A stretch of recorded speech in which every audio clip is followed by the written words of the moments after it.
আসসালামু আলাইকুম। Hello everyone, কেমন আছেন সবাই? আশা করি দূর দূরান্ত থেকে যারা আমাদের আজকের ব্লগটি দেখছেন সবাই খুব ভালো আছেন। আলহামদুলিল্লাহ, আপনাদের দোয়ায় আমরাও বেশ ভালো আছি। চলে আসলাম আরেকটি নতুন ব্লগ নিয়ে আপনাদের সামনে। আমি ফারহানা, ব্লগ বাই সেহেরস মম থেকে আপনাদের সাথে আমার মেয়ের 3টা ফ্রেন্ডের মধ্যে 2টা ফ্রেন্ডের বার্থডে প্রোগ্রাম আমি অলরেডি শেয়ার করেছি। তবে ওদের মধ্যে সব থেকে ছোট যে ওর আরেকটা ফ্রেন্ডের বার্থডে আপনাদের সাথে এখনও শেয়ার করা হয়নি। তো ভাবলাম যে সেই ব্লগটাই আজকে আপনাদের সাথে শেয়ার করে দিই। ওর বার্থডে ছিল আরও কিছু মাস আগে, 3-4 মাস আগেই বার্থডেটা গেছে। তো ওই সময়টাই আমি ভিডিও করে রেখেছিলাম, কিন্তু তখন আমার কিছু ব্যস্ততা ছিল যে কারণে আর তখন ব্লগটা শেয়ার করা হয়নি। তো এই জন্যই আজকে করে দিচ্ছি। আর ওর হচ্ছে বার্থডের যে আউটফিট সেটার মধ্যে ড্রেস, ক্রাউন এইগুলো হচ্ছে আমার পেজ থেকে নেওয়া, এবং এখানে যে বার্থডে কেকটা এটা হচ্ছে ওর আরেক ফ্রেন্ডের আম্মুর পেজ থেকে নেওয়া। আমরা সব সময় বার্থডেতে কোনো কেক নিলে ওর থেকেই নেই, আর ওদের কখনো বার্থডের কোনো আউটফিট হোক, ঈদ আউটফিট হোক, সব কিছুই কিন্তু আমার পেজ থেকে নেওয়া হয়। আর এই যে আজকে যে বার্থডে গার্ল তার একটা ছোট্ট ভাই হয়েছে। তো ওর তখন মাত্র 2 মাস বয়স চলছিল ওই সময়কায়। আর এখন ও আরেকটু বড় হয়ে গেছে, এখন ওর বয়স প্রায় 4 মান্থ প্লাস। তো ওর ভাইকেও সাথে নিয়ে এই প্রথম ও বার্থডে করছে।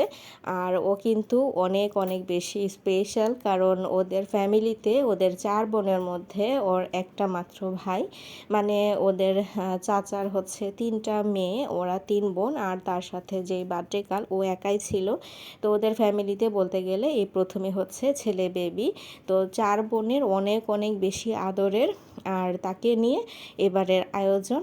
আর সব থেকে বেশি স্পেশাল বলেছিলাম এজন্য যে ও হচ্ছে যখন পেটে ছিল ওর আম্মুর, তখন কিন্তু ডক্টর বলেছিল যে মেয়ে বেবি হবে, যারা আলট্রাসোনোগ্রাফি করে আর কি। কিন্তু পরবর্তীতে যখন সিজার করা হয় তখন কিন্তু দেখা যায় যে ছেলে বেবি হয়েছে। ডক্টর বলে যে আপনাকে কি আগে বলা হয়েছিল কি বেবি? বলেছিল যে হ্যাঁ মেয়ে বেবি, কিন্তু পরে উনি বললেন যে আপনার তো ছেলে বেবি হয়েছে।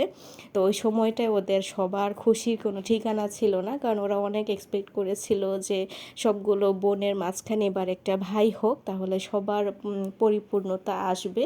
আর ওর আম্মু কিন্তু আমার থেকে অলরেডি আগে থেকেই মেয়ে বেবির অনেক জিনিস কেনাকাটা করে রেখেছিল, যেগুলো নিউবর্ন আইটেম প্রয়োজন হয়। তো পরবর্তীতে আমি আবার সেগুলো এক্সচেঞ্জ করে দিয়েছি।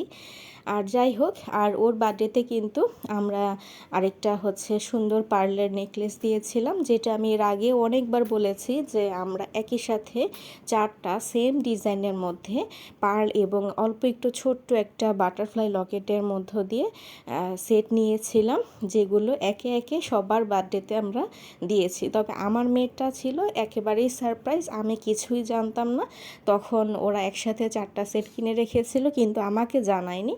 পরবর্তীতে আমি জানার পরে আমিও আমার ভাগের যে পেমেন্টটা সেটা ওদেরকে করে দেই, এবং ধাপে ধাপে আমরা প্রত্যেকটা বাচ্চার বার্থডের সময় এগুলো হচ্ছে ওদেরকে গিফট করেছি।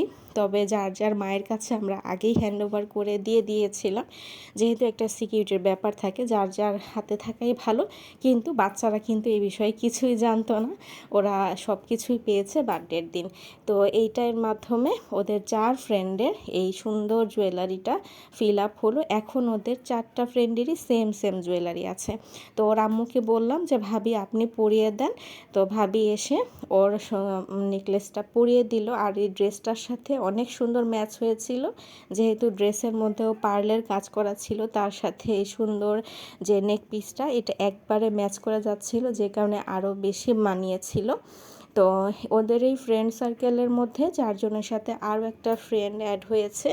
ও হচ্ছে এই বার্থডে বাসার একদমই কাছাকাছি থাকে, একই ক্লাসে ওরা পড়ে। তো এই জন্য আমরা আবার ফোন দিয়েছিলাম, তো ও এসেছিল ওর নানুর সাথে। আর আন্টি মূলত হচ্ছে এই নিউবর্ন বেবিটাকে দেখতে এসেছিল, কারণ এই বেবি হওয়ার পরে আর আন্টি দেখতে পারেনি। তো এই কারণেই আমরা ওখানে গিয়ে পরে আন্টিকে জানাই যে আমরা এসেছি, আন্টি আপনি আসেন। তখন হচ্ছে উনি ওনার নাতনিকে নিয়ে এসেছিল। এরপর ওরা ফ্রেন্ডরা মিলে একসাথে কেক কাটিং করেছে। আর এই তো এখানে হচ্ছে ওর চাচিমার সাথেও ছবি তুলছে, ওর চাচিমার বেবিরাও এখানে আছে। সবাই মিলেই অনুষ্ঠানটা করেছিল, ওনাদের একটা ঘরোয়া পার্টি। এখানে আমরা স্কুলের ওর ফ্রেন্ড সার্কেল যারা তাদের গার্ডিয়ানরা ছিলাম, আর তার সাথে হচ্ছে ভাবির ভাই বোন এবং ননদ, সব মানে একেবারেই পারিবারিকভাবে সবাই মিলেমিশে ঘরোয়া একটা আয়োজন করা হয়েছিল। সারাদিন কিন্তু আমরা ওখানেই ছিলাম।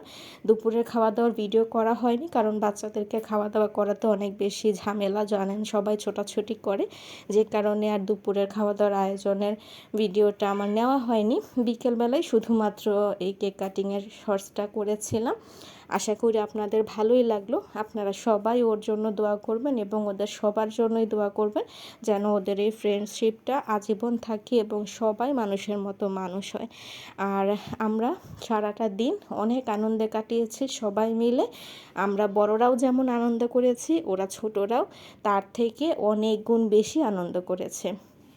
জানি না এবছর আর আমরা কেউ প্রোগ্রাম করব কি না, ইচ্ছা নেই কারোই, যেহেতু ওরা বড় হচ্ছে। আস্তে আস্তে আমরা এগুলোকে বাদ দিয়ে দেওয়ার চেষ্টা করব। এই একটা বছরই ওদের সবার প্রোগ্রাম করা হয়েছিল এবং সবাই মিলে আনন্দ করেছে। তো আমাদের আজকের আয়োজনটি আপনাদের কেমন লাগলো আমাদেরকে অবশ্যই কমেন্ট করে জানাবেন। খুব শীঘ্রই নতুন একটি ব্লগ নিয়ে আপনাদের সামনে হাজির হয়ে যাব। ততক্ষণ পর্যন্ত বিদায় নিয়ে নিচ্ছি। আল্লাহ হাফেজ, আসসালামু আলাইকুম।